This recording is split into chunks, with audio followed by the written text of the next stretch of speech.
হে উম্মতের ওলামায়ে কেরাম, আমার আগামী দিনের সন্তানেরা শুধুমাত্র বুখারী শরীফের শেষ সবক নিয়ে হায়াতুল উলিয়ায় পরীক্ষা দিয়ে মুমতাজ আর জাইয়েদ জিদ্দান সার্টিফিকেট নিয়ে চলে গেলা, আলেম হয়ে গেলা, ব্যাপারটা এত সহজ নয়।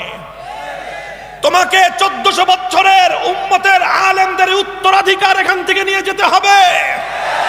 এই উত্তরাধিকার শুধু আলেমদের নয়, উত্তরাধিকার নবীদের উত্তরাধিকার।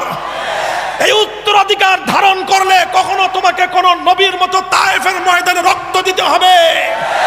এই উত্তরাধিকার ধারণ করলে কখনো তোমাকে হযরত ঈসা আলাইহিস সালাতু ওয়াস সালামের মতো শত্রুরা তোমাকে শুলিতে চড়িয়ে হত্যা করবার পায়তারা করবে। এই উত্তরাধিকারের কারণে কখনো তোমাকে জাকারিয়া আলাইহিস সালামের মতো করাত দিয়ে দ্বিখণ্ডিত করে হত্যা করবার পায়তারা করবে। সমস্ত জুলুম আর নির্যাতন সহ্য করবে, তাওহীদ এবং একত্ববাদের ক্ষেত্রে কখনো আপোষ করবে না। হক কথা বলতে না পারলে চুপ থাকবা, শেষ রাত্রে খোদার কাছে মাপ চাইবা যে আল্লাহ আমি দুর্বল, এই জন্য সব কথাগুলি বলতে পারতেছি না। ওগো আল্লাহ, তোমার কাছে নিজের অক্ষমতা জানাইলাম, তোমার কাছে ফরিয়াদ করলাম, তুমি আমাকে আলেমদের অন্তত দ্বিতীয় কাতারে রাখো, 3 নম্বরে অভিশপ্ত কাতারে তুমি আমাকে ফেলে দিও না। খবরদার 3 নম্বর কাতারে যাবা না। 3 নম্বর কাতারের আলেম হওয়ার চেয়ে মূর্খ থাকা লক্ষ গুণ ভালো।